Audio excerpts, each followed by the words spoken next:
ఎట్లా వస్తారు? వాస్తవానికి పవన్ మాటలు ఇంకా ఇమ్మెచ్యూర్గానే ఉంటున్నాయి. లేని దాంట్లో గాల్లో శూన్యంలో ఏదో ఊహించుకొని ఏదో మాట్లాడేసేసి ఆయనను ఎవరో ఏదో అన్నాడని చెప్పి ఎవరో ఏదో మాట్లాడితే అనామకులు ఎవరి గురించి మాట్లాడుతున్నాడో చెప్పాలి. ఆయన మొత్తం తెలంగాణ ప్రజలకు వ్యతిరేకంగా మాట్లాడినట్టు మాట్లాడి ఈ తెలివి తక్కువ మాటలు మాట్లాడడం మంచిది కాదు. సినిమా డైలాగులు మాట్లాడి ఇష్టం వచ్చినట్టు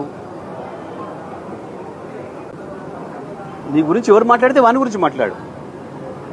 తెలంగాణ ప్రజలు మీకు బోవ పెట్టిరు, తెలంగాణ ప్రజలే మిమ్మల్ని జాదిండ్రు. ఇవాళ మీ పెరుగుదలలో మీ ఎదుగుదలలో ప్రతి ఇంచు తెలంగాణ ప్రజల దయ, తెలంగాణ ప్రజల దాక్షిణ్యం.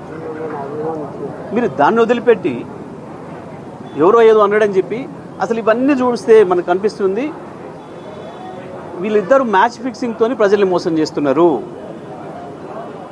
కాంగ్రెస్ పార్టీ పవన్ ఇద్దరు కలిసి ప్రజా సమస్యల్ని పక్కదారి పట్టించే పద్ధతుల్లో తెలంగాణ ప్రజల్ని మోసం చేయడం కొరకు ఆడుతున్న డ్రామాలు తప్ప ఇంకోటి కనబడతలేవు మాకు ఇందులో. ఎందుకంటే ఎవడు బాధ్యత కలిగినోడు పడగలి. ప్రభుత్వం ఒకవేళ అనుమతి ఇవ్వకపోతే ప్రభుత్వ చేతకంతను.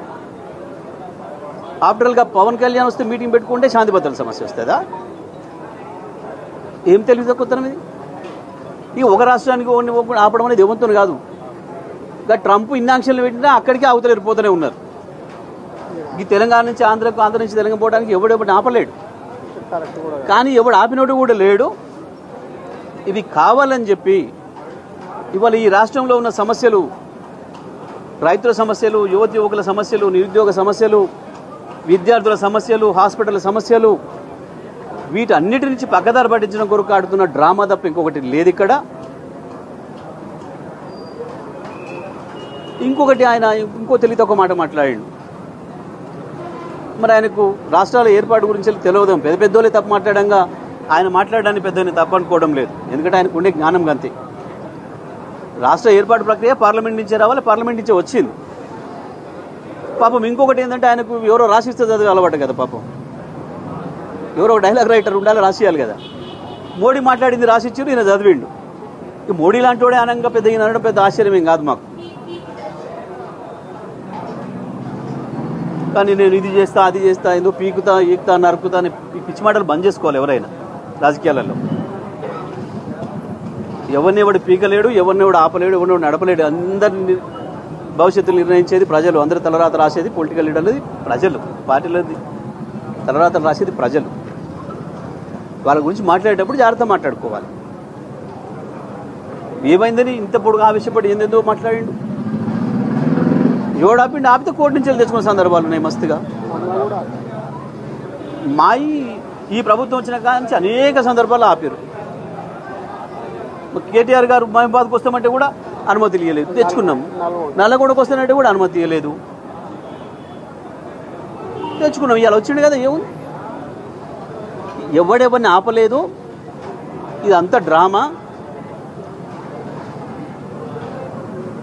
అసలు సమస్యల్ని పక్కదారి పట్టించడం కొరకు ఆడుతున్న నాటకం తప్ప ఇంకోటి కాదు.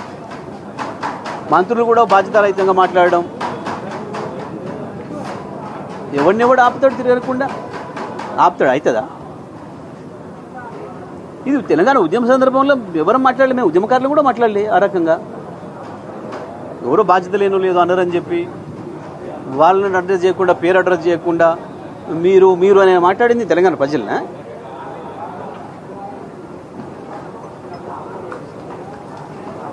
ఓ బాధ్యతాయుతమైన పదవిలోకి వచ్చినప్పుడు ఆలోచించి మాట్లాడాలి ప్రతి పదం కూడా.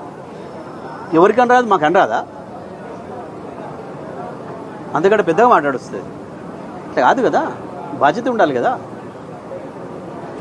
ఏదో ఆయన వెళుతుండు, ఈయన ఆపినట్టు నేను లేసరి సంగతి చెప్తా అని ఎవడు అని వెనకట అన్నాడని ఇప్పుడు అన్నాడు. ఇవన్నీ నాటకాలు తప్ప ఇంకోటి కావు. ఇవి ప్రజల సమస్యలకు సంబంధించినవి కావు. ఈ సమస్యలు ఇప్పుడు ఇవాళ తెలంగాణలో ఇమ్మీడియట్గా ఉన్న సమస్యల్ని పక్కదారి పట్టించడం కొరకు కాంగ్రెస్ పవన్ కలిసి ఆడుతున్న నాటకాలు ఇంకోటి కావు. తెలంగాణ ఎవడ కాదు, వచ్చే ఎన్నికల్లో పోటీ చేస్తానని చెప్పి